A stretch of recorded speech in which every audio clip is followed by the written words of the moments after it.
Hi, I fucked up. So in my last video I said that we were going to be talking about two things. Minimalism, which we did, and abstract expressionism, which we did not. So I hope you guys like sequels. If you guys haven't already, you should go check out my last video because it's pretty damn good, not even gonna lie. Go check it out.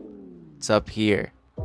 Go do that. So in this video, we will be talking about many things, not just abstract expressionism, but also money laundering and illicit illegal activities. And classism, because the art world is filled with that shit. So Jackson Pollock, you guys know about this guy, right? I said this in my last video. We'll get to Jackson Pollock in a minute as well, because I've got some words with that motherfucker. He's the I make my paintings look like what happens when you leave a paint bucket next to an unsupervised child. His art really isn't anything. It doesn't say much, doesn't do much. Most of it is fucking massive, just like the amount of dick stroking that the modern art community likes to give this man. The guy, like most artists, had a perfectly manufactured career, carefully bullshitted by a man named Clement Greenberg, who was a guy who went from necktie salesman to the art critic by making shit up. He rode the art scene basically until he croaked, and even then his work has influence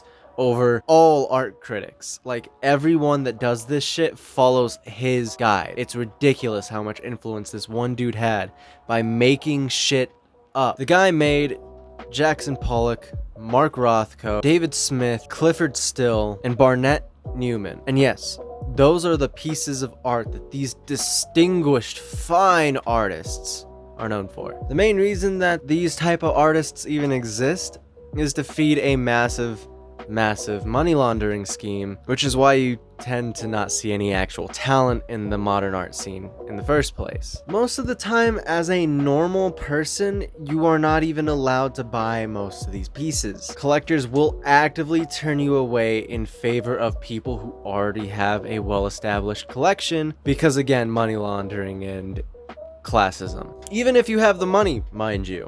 If you don't have a collection, you're fucked. Like, legitimately, no one gets these fucking paintings. They even turned down Daniel Radcliffe from getting a painting that he wanted because he didn't have a collection. You know, Daniel Radcliffe, Harry Potter. Literally, they turned down Harry Potter because he didn't have an art collection. It wasn't until the artist found out about this, you're gonna find out if Daniel fucking Radcliffe wants to buy one of your paintings, that Daniel actually got a painting. Art collectors do not want anybody to have these fucking things. Basically, this means that the whole modern art world is one massive circle jerk. It's also a complete lie. None of the prices on any of these paintings actually matter, because art auctions are rigged to make the price as high as possible for one person or multiple people who already have a collection of pieces by that artist. The reason this happens is because the more expensive one piece becomes from this artist, the more expensive all of the pieces become for this artist. So if you have a collection of these things, you can buy one piece extraordinarily high at like 100 million, and all of your 40 million paintings are now worth way more because that painting is now 100 million. And like I said, money laundering. The laws on buying art aren't exactly strict, and they can wash your money pretty damn easily. So you can get away with a lot here. On top of that, if you decide you don't want to fucking pay your taxes anymore, guess what? You can donate that $100 million painting, or shit in a can. You can download shit in a can. You can take your $80 million dog shit in a can and you can donate that, and no more taxes. Don't gotta pay your taxes. So think of it as one big ass money printer made specifically for the 0.1% of everyone living on the planet. It's literally just a bunch of old rich people who decided to buy white canvases or shit on canvases and made money off of it. Now, is it really the fault of the artists here? Yeah, a little, but I can't really blame them. They got to see more money in their career than I will ever in like 5 lifetimes. And all they did was literally throw paint on canvases. Which, when I say they literally threw paint on canvases, that's exactly what they did.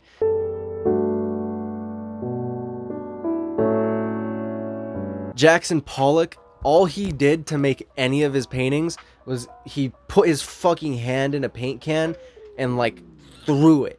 Just threw the paint. That's all he did. Same with a lot of abstract expressionist painters. Paint. Now there's usually 3 types of people who defend this type of art. 1, those who have financial backing. 2, art students who get gaslighted into thinking that this will actually do anything and means anything. And now because of that gaslighting, this is what they think art is. And 3, people who like things that people hate. People who want to feel better than you because they think that by liking this thing, they are superior to you. Basically everyone who lives in LA. Most don't give a shit about abstract or modern art because there really isn't much to care about in the actual art itself. Really, the only thing that keeps this shit in the public's eye is the exuberantly high prices. That's it. I didn't really want to go too deep into the lore of everything going on in this sphere because, well, it's boring if I'm gonna be honest with you. I watched a bunch of videos on like the history of these people, and it's like one dude said art good, these guys are good, and then made their careers. Like legitimately, the way you become a artist in this sphere is if an art critic knows you and is like, you know what, buddy, I got you, and then just brings you up every single conversation he has. That's how you become an artist. That's how you become a refined artist. That's why all of these people are dog shit, because they're all just people that art critics knew. Art critics are like the fake gurus of the art world. Like anytime they run into an artist, they're just like, fuck your talent. You don't need that. The only thing that you need in this business to thrive is to paint the funny circles. We don't want this absolute masterpiece that you can make. We want you to throw shit on the wall.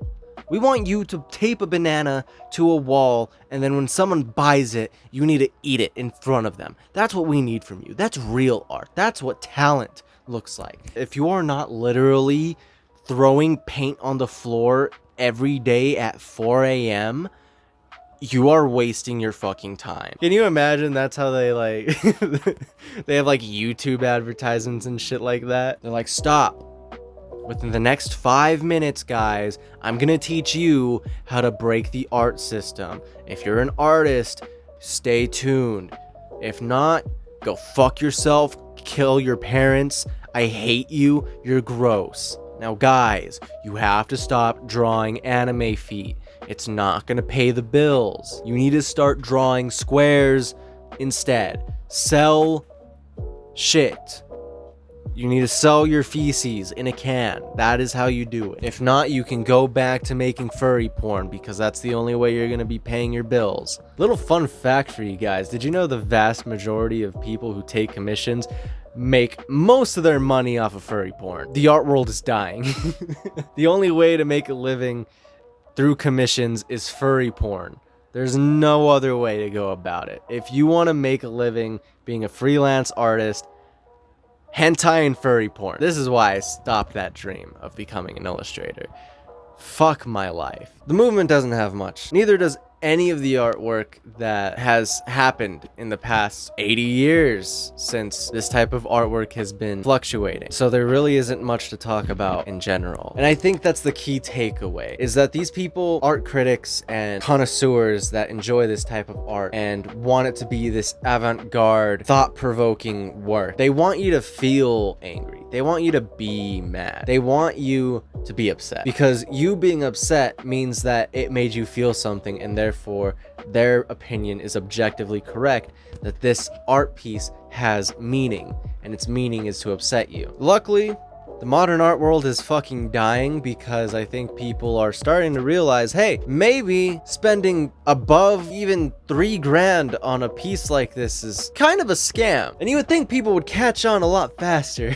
It took them literally selling air as a art project for people to realize, hey, maybe this isn't actually art. What are you trying to do, con me here? Do you take me as a fool? No, I will not be buying your heir, good sir. I have my own heir. I don't need yours. Especially not for 10 grand. I don't know, the whole movement's dog shit, and I just wanted to make a video or two about it, simply because it interests me, I guess. I probably will not be making any more art videos unless something comes up. I don't know. I would need to see a response by my audience to tell if people actually enjoy this shit, because I have zero fucking clue.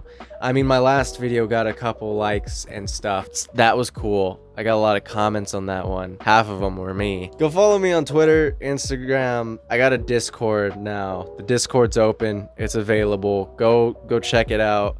Links in the description. Go check out my TikTok. I've got something there, maybe, who knows. Shout out time. Go check out Lockislive at Lockislive on YouTube. He has a Twitter as well. He's a pretty chill dude, pretty funny guy. A good friend of mine. Go check out this streamer AOSToon. He's pretty cool. I love his content. I love watching his streams and the late night booty calls. I don't know, this video doesn't have a fucking point, okay? Leave me alone.